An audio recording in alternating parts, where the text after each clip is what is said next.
My name is Victoria White, and I'm 33 years old. I'm the oldest of three in my family, the one who always steps up. Maybe it's because I'm the firstborn, or maybe it's because I've always been the steady one, the one who makes sure everything works, who handles the chaos without flinching. I'm a project manager by day, juggling deadlines and spreadsheets, and by night, I'm a mom to two young kids, Maya, who's 6 and believes glitter is the key to life, and Noah, 4, who can't sleep without his little blue dinosaur, Bert. I make sure their lunches are packed, their shoes are on the right feet, and that there are always snacks on hand. I keep our lives organized. So organized, in fact, that I sometimes feel like a walking calendar. But lately, it's felt like the family has forgotten that. Or maybe it's that I've let them forget. It's hard to explain. I've always been the one they call when things go wrong. If Charlotte needs help with rent, I send the money. If my dad's car breaks down, I co-sign the loan. When Mom needed a dentist appointment after her crown fell out the week before Christmas, I was the one who paid. I don't mind it. I tell myself it's just family, that it's what we do for each other. But as my younger sister, Charlotte, 28, got engaged and began planning her wedding, something started to shift. I'd always been the one to handle things, like the wedding venue deposit when Charlotte's fiancé, Tyler, misunderstood the invoice and sent it late. Or the string quartet when Charlotte's list of details grew too overwhelming. The shuttle buses, the cake, the welcome bags, everything really. I wasn't keeping score, but I started to feel like I was the one holding this whole thing together. It didn't help that Charlotte's vision for her wedding felt less like a celebration and more like a performance. A week after the engagement, she was already on Pinterest, filling my inbox with mood boards. Minimalist elegance, she called it. I smiled and agreed, always the supportive older sister, always the one who showed up.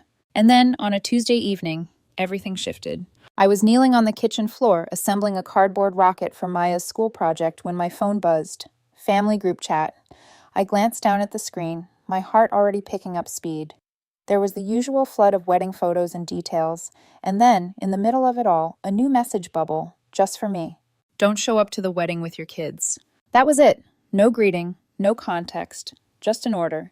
I stared at the words, feeling my breath catch in my throat. I set the phone down and felt a lump form in my chest. It was hard to explain what that felt like. It wasn't just the words. It was the fact that my sister, my little sister, had sent that text like it was nothing. Like it was normal. Like she knew I would just swallow it. I typed out a response, but before I could send it, another message came through. Actually, it's better if you don't come, if you can't follow the rules. I stared at the screen, the air in the room suddenly feeling too tight, too small. I could hear Maya in the living room, singing the alphabet song to Bert, and I could smell the popcorn Noah had made for dinner. The thought that my sister was telling me to choose between my kids and her wedding was too much. Too much to process, too much to feel. I called Charlotte, but she didn't answer. Moments later, another message popped up. This one in the wedding chat where all the bridesmaids and my parents were. Reminder, ceremony is strictly child-free. No exceptions. We want an elegant vibe. It was signed with a heart emoji from one of the bridesmaids and a thumbs up from my dad. My mom had added a confetti emoji. And then Charlotte's words. It's not personal. Some people just don't fit the aesthetic. Some people. My kids. Me. I put my phone down and let the silence press in around me. The rocket ship lay in pieces on the floor, and I felt that familiar urge to shrink, to apologize, to make everything okay again. But I didn't. I didn't answer right away. The kettle clicked off, and I went to make myself a cup of tea. But before I could, the phone buzzed again. This time, a private text from Charlotte just for me. Please don't make this hard. I could almost hear her voice in my head, like she was reading from a script. Tyler's parents are traditional. We need it perfect. You know how you are with boundaries. I sat still. The words felt like an eraser, like she was rubbing me out of her life, making me smaller with every text. I heard you, I typed back, and before I could type anything else, I stopped. I didn't want to make this a conversation anymore. I didn't want to argue. I didn't want to fix anything. I walked into the living room, kissed Maya's glitter-covered forehead, tucked Noah into bed with Bert, and let the weight of what had just happened settle on me. I thought about everything I'd done for this family, all the things I'd sacrificed, all the times I'd been there when they needed me. And for what? So I could be erased from my sister's life, from the wedding she wanted to have? I thought about the honeymoon I'd booked for Charlotte and Tyler. $14,000, all paid for under my account, to surprise them at the rehearsal dinner. A small gift, a gesture of love. But I realized something. That gift, that gesture, was just another way I'd let myself be used. I could feel the old reflex coming on, the desire to smooth things over, to fix it. But this time, I stopped myself. For once, I wouldn't fix it. I wasn't going to make myself smaller to fit their plans. I took a deep breath and thought, I'm done. I'm done letting myself be erased. The next morning, I woke up to a flood of texts. My phone buzzed constantly, each message a reminder of how far my sister's wedding had drifted from something meaningful into a high-stakes performance. I didn't answer any of them, not right away. I let the noise settle before I looked at what everyone had said. Mom was upset. "Why didn't you just talk to Charlotte?" she asked. "Why do you have to make things so dramatic?" Dad was concerned. "You know how your sister is. You know this is her big day." I didn't respond. I couldn't, because I was done pretending that this was okay. As the day wore on, I found myself reflecting on all the times I had been there for my family, how every request had been urgent, how every favor had been just for now, but always ended up as an obligation that stretched into the next favor and the next. It wasn't just the wedding. It started long before that. When Charlotte needed money for grad school, I sent it. When Mom needed help with the dentist, I paid. When Dad's hours were cut, I co-signed the loan. Every time they needed something, I was there. It wasn't that I minded. It wasn't even about money. It was about being needed, about feeling like I was indispensable. But somewhere along the way, being needed turned into being used. No one asked how I was doing. No one asked if I needed help. No one even asked if I was okay with everything they kept piling on me. The wedding, especially, had become a test of how far I could stretch before breaking. By that evening, I had made up my mind. I'd already booked the honeymoon. Charlotte and Tyler's 2-week island getaway was meant to be a surprise from me. Flights, boutique hotels, a sunset dinner on a private beach. $14,000. I had paid for it all under my account, and I had been planning on unveiling it at the rehearsal dinner, a perfect, glittering gift. But I was tired of being the silent provider. I was tired of being the one who always stepped in and made things work, only to be taken for granted. I pulled up the email for the honeymoon booking and, without hesitation, clicked cancel. I didn't feel guilty. I didn't feel regret. I felt something else. Peace. For the first time in a long while, I wasn't giving something away just to stay in their good graces. I knew that wasn't going to go over well. I knew I'd get the angry calls, the texts asking why I couldn't just be a good sister. But I didn't care. I wasn't going to be the one who always fixed everything and got nothing in return. A few minutes later, I opened up another tab on my laptop and booked a flight to Paris. It was a one-way ticket. I figured I could take the kids and just escape everything for a while. I booked a small hotel above a bakery I'd been eyeing for years, with no plans except to just exist for a while. No spreadsheets, no deadlines, no demands. I wasn't making any big dramatic statement. It wasn't about revenge. It was about me, about what I needed.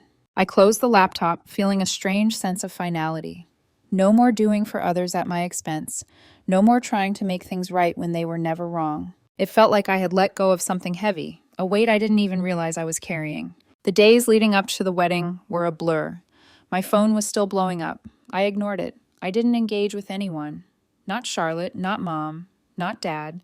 The only people I was concerned about were Maya and Noah. They were the ones who needed me now. And for once, I wasn't going to be caught up in family drama. I wasn't going to let my sister dictate how I felt about myself or how I felt about my kids. The night before the wedding, I realized something. I had spent so many years trying to be everything for everyone, trying to hold the pieces of my family together, that I had forgotten to take care of myself. I thought about the years of quiet resentment building up, the little comments, the big gestures that went unnoticed, and I realized that I didn't owe anyone anything anymore. Not my sister, not my parents, not anyone. I wasn't just going to be their fixer. I wasn't going to be the one who did all the hard work and got none of the thanks. I didn't need their approval. I needed my own. The wedding day arrived, but I didn't feel the rush of excitement or nerves that I thought would be there. Instead, I felt something different, something heavier, like I was finally stepping out from under a weight that had been pressing down on me for years. I had woken up early before the kids. The house was quiet, the morning light soft and muted through the curtains. I brewed coffee, took a deep breath, and thought about the day ahead. I thought about Paris. I thought about the small hotel room, the kids laughing at pigeons, and the carousel ride at dusk.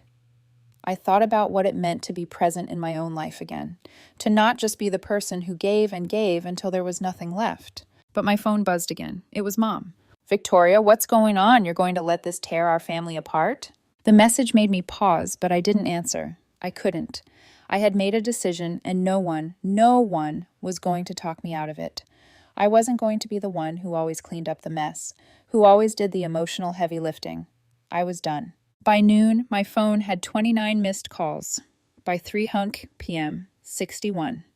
But I didn't care. I wasn't going to pick up. I wasn't going to get drawn back into their drama. At 5 p.m., I opened up the Honeymoon confirmation email just to make sure everything had gone through. I clicked on the cancellation notice. "Your funds are on the way." It was a strange feeling, satisfaction mixed with a quiet sense of relief. I wasn't going to fix this for them. I wasn't going to be their fallback. I wasn't going to allow them to erase me anymore. Then my phone buzzed again, this time with a text from Charlotte. "Final reminder, no kids. I hope you can be mature about this." I put the phone down. For a moment, I considered responding. I considered explaining myself, but then I stopped. Why did I need to explain myself? Why did I need to justify my boundaries? I wasn't the one who had crossed the line. They had. They were the ones who had turned the wedding into a performance, excluding the people who loved them the most, the people who had been there for them when it counted. So I didn't respond. I didn't engage. I focused on Maya and Noah. We spent the afternoon packing for the trip. Maya insisted on bringing every single stuffed animal she owned, while Noah kept asking if Paris had pancakes. I didn't care if we missed the wedding. I didn't care about the drama. I took a deep breath and thought about what had gotten me here, how much of my life I had spent trying to please everyone else, how much of myself I had sacrificed just to keep the peace. But peace doesn't come from silence. It doesn't come from pretending everything is fine when it isn't. At 7 p.m., the wedding started, and I was nowhere near it. I was sitting in my living room, packing for a trip to Paris and making memories with my kids. I didn't need to be at that wedding. I didn't need their approval. What I needed was this. When I thought about the wedding, I didn't feel anger or resentment. I felt free. I had been holding on for so long, trying to fix everything, trying to make things right. But now, for the first time, I was just letting go. At 9 p.m., I got another text. It was from Mom. She didn't mince words. "Your sister is devastated. She says you ruined her wedding." The words didn't sting the way they once would have. I didn't feel the familiar guilt rise up in my chest. I didn't feel the pressure to make it right. Instead, I felt something else, something surprising. I felt calm. I felt like I was finally taking care of myself. I didn't respond to the message. I didn't need to. I had already made my decision. At 10 p.m., I checked my flight details. Everything was set. We would leave in the morning. We would go to Paris. And for once, I wasn't going to apologize for it. The next morning, everything felt different. The house was quiet in a way that made my chest feel lighter. I finished packing for the trip, loaded up the kids, and headed to the airport. As I drove, I kept thinking about the wedding, the calls, the texts, the expectations. But mostly, I kept thinking about how much had changed in such a short amount of time. I had been so wrapped up in my family's needs that I had lost sight of my own. I had let them erode my boundaries, convince myself that love meant sacrifice without limit. But now I knew better. I knew that love doesn't work like that. Real love isn't about giving until you break. It's about balance. It's about respect. I thought about Charlotte, about what she would say when she found out I had canceled the honeymoon, what she would say when she realized I wasn't going to make her wedding my responsibility. I thought about how things had changed, how they were changing. And for the first time in years, I felt okay with it. The flight to Paris was peaceful. Maya and Noah were sleepy, their little heads leaning against the window, the hum of the plane lulling them into a quiet nap. I looked out the window, watching the clouds drift by, and for the first time in what felt like forever, I felt calm. The tension in my chest, the constant noise of family demands, the weight of expectations, it was all gone. I had made the decision to leave it behind, to go somewhere where the only thing I had to think about was me, and more importantly, my children. We arrived at the hotel late that night. It was a small place, tucked above a bakery, with the scent of fresh pastries filling the lobby. The kids were excited, bouncing around, pointing at everything. It was chaos in the most joyful way. I checked us in, then took them up to the room. The walls were adorned with paintings, the bed big and soft, and outside, the Parisian streets hummed with the sound of the city. That night, after I tucked the kids into bed, I sat by the window. The lights of the Eiffel Tower shimmered in the distance, like something out of a dream. I thought about everything I had left behind: the wedding, the expectations, the family drama. I thought about how hard it had been to stand my ground, to choose what I needed over what everyone else wanted. And for the first time in ages, I felt proud of myself, proud that I had made a choice for my own peace, proud that I had stopped waiting for permission to take up space in my own life. The next few days were a blur of small, perfect moments. We visited the Louvre, where Maya insisted on pretending to be an artist, sketching her own version of the Mona Lisa. Noah ran around the carousel, his laughter ringing through the air as I watched him chase after the horses. We ate croissants in little cafes, and I didn't have to worry about making anyone else happy. I just had to focus on them, on Maya's twirling dress and Noah's muddy shoes. Paris was everything I had dreamed it would be. But as we walked through the streets, there were moments when the silence of the past few days crept back in. It was the silence of my family, the quiet that came from all the missed calls and unanswered texts. I knew that they were waiting for me to return, waiting for me to apologize, for me to be the one who fixed things. I wasn't going to do that. Not this time. A week later, I got a text from Aunt Carla. "Your mom says you're not speaking to her. She wants you to come back and make things right." I stared at the message for a moment. It felt like a million miles away from the calm I had found, from the Paris I was seeing through the eyes of my children. I put the phone down and walked to the window, looking out at the twinkling city below. The thought of going back, of stepping into the old dynamic, felt like stepping into a storm. The storm I had walked away from, the storm I had been trying to avoid for years. I didn't need to explain myself to Aunt Carla, to anyone. I didn't need to justify my decisions. I had done what was best for me and my family, and if they couldn't see that, then it wasn't my problem anymore. The silence was loud, but it wasn't empty. It was a quiet strength, a reminder that I could stand up for myself without feeling guilty. I didn't need their approval. I didn't need to fix everything for them. A few more days passed, and eventually, the inevitable happened. I got a text from Charlotte. "I've been thinking about everything. I'm sorry. I don't know what I was doing. I hurt you. I didn't mean to." The words sat there on the screen, and for a moment I wasn't sure what to feel. Relief? Anger? Regret? I had no idea. The truth was, I wasn't angry anymore. I wasn't even hurt. What I had been was tired. Tired of trying to make everyone else's life better at the cost of my own. I didn't respond immediately. Instead, I took a deep breath, opened up the window, and watched the city come to life as the sun set behind the rooftops. I could hear the distant chatter of people in the streets, the sounds of Paris at dusk. The world was moving, but I was at peace. I didn't need to rush to fix things. I didn't need to rush to fix her. That evening, as I sat on the balcony, Maya and Noah playing with their toys on the floor behind me, I thought about the call from Aunt Carla earlier, the pressure to apologize, the expectation that I would fold, that I would be the one to heal the rift. But I couldn't. Not anymore. It wasn't about holding grudges. It was about boundaries. It was about knowing when to stop letting people walk all over you. I had given enough of myself to that family, more than enough, and it was time to stop. The phone buzzed again, another text from Charlotte. "I know it's not enough, but I want to fix things. I want us to be sisters again." I thought about it for a moment, letting the weight of the message settle in. Then I typed a response. A simple one. "We'll see, but I need space. I need time." I hit send, and the weight I had been carrying for years seemed to lift a little more. For the first time, I wasn't rushing to fix the relationship. I was letting it breathe. I was letting myself breathe. The days passed, and we continued our adventures in Paris. But something had shifted. Not in the city or in the places we visited, but in me. I had finally put myself first. I wasn't erasing the parts of me that needed rest, that needed boundaries, that needed love without conditions. I wasn't going to be anyone's fixer anymore. I would go home when I was ready. I would face the family when I was ready. But for now, I was content. Content with the way things were, with the way I had found peace in the chaos. And in the quiet of Paris, I finally realized something important. I didn't need to be the person everyone else wanted me to be. I just needed to be Victoria. The next few days were a quiet kind of magic. Paris had given us more than I expected. Not just the glittering sights and the charming cafes, but the space to breathe, to think, to be. To be myself again, without the noise of expectations pulling me in every direction. I spent my mornings walking through cobblestone streets with Maya and Noah, letting them explore the world around them with wide-eyed wonder. Maya had a new obsession with pigeons, and insisted on naming everyone we saw. Noah, of course, was more interested in the street performers. He would run ahead to watch them, his small face alight with excitement. It was these moments that I realized I had been missing for so long. These small, ordinary moments of joy.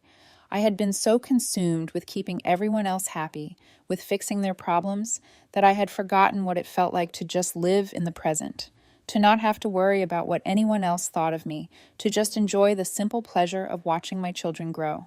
But despite the peace I had found here, my phone still buzzed. It buzzed more than I would have liked. One morning, a message from Mom appeared on my screen. It was brief and blunt, as if she had decided that there was no time left for anything other than what she wanted to say. "We need to talk. Your father is upset. You know how he gets when you're not here. When will you come home?" I stared at the message for a long moment. It had become clear to me that my family wanted me back in the same old role I had always played, the reliable one, the one who smoothed over the rough edges of their lives. But I wasn't going to be that person anymore. I wasn't going to rush back to be their emotional safety net. Not this time. The silence stretched between us. At first it had felt suffocating, but now it felt different, stronger, like I was learning how to live in a space that wasn't full of expectations, guilt, or obligation. I thought about the text from Charlotte, the apology that felt more like a beginning than an end. She had said she wanted to fix things, but what did that really mean? Did it mean going back to how things were? Did it mean accepting that I would always be the one who held the family together no matter what? I didn't know yet. I wasn't sure I wanted to go back to that version of me. I had always been the one who gave, the one who cleaned up the mess, the one who made sure everyone was okay. But in doing so, I had lost sight of who I was. I had lost my own voice in the noise of their needs. A week later, I received another message from Charlotte. This time it was more measured, more vulnerable. "I've been thinking a lot about what you said, about boundaries. And I understand now. I didn't see it before. I don't expect you to come back and fix everything. I just want to start over, on new terms. Maybe we can both learn how to be sisters again, but differently." It was a small step, but for the first time, I didn't feel the urge to rush in and fix it. I didn't feel the need to respond immediately. I just let the words sit there, and I let myself feel what I needed to feel. I had learned that love wasn't about fixing. It wasn't about being the person who made everyone else's problems go away. It was about being present, being honest, being true to yourself. And that was something I was still learning how to do. In the weeks that followed, I stayed in Paris. I didn't rush home. I didn't rush to answer their calls. Instead, I focused on what mattered: my children, my life, my peace. I didn't need their approval to move forward. I didn't need to be anyone other than Victoria. I didn't need to be the one who held the family together. It wasn't my responsibility to fix everything that had been broken over the years. And slowly, I started to see the cracks in my family dynamics, the patterns I had been caught in, the way they expected me to always be there, always be the one who made things happen, always be the one who didn't ask for anything in return. I didn't want to be that person anymore, and maybe, just maybe, they would learn that about me too. Maybe they would learn that boundaries weren't about punishment, they were about self-respect. I wasn't giving up on them, but I wasn't going to lose myself for them either. Months passed, and the calls from Mom grew less frequent. I stopped feeling guilty about it. I stopped feeling like I had to be the one to make everything okay. I was still their daughter. I still loved them, even though they didn't always understand me. But I had learned that I couldn't give myself away anymore. I couldn't pour from an empty cup. I had to fill my own cup first. And that was exactly what I was doing in Paris, with Maya and Noah.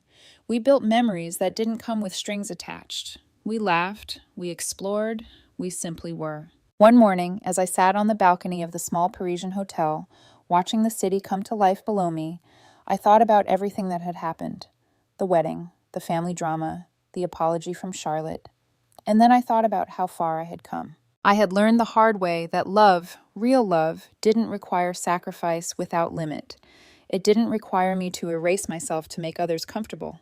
It didn't require me to be the one who fixed everything. I had learned that it was okay to put myself first, that it was okay to have boundaries, and that it was okay to walk away from the things that no longer served me. When I finally returned home, it was with a newfound strength. I wasn't the same person who had left. I wasn't the same person who had always bent over backward to please everyone else. I was Victoria, and I was enough.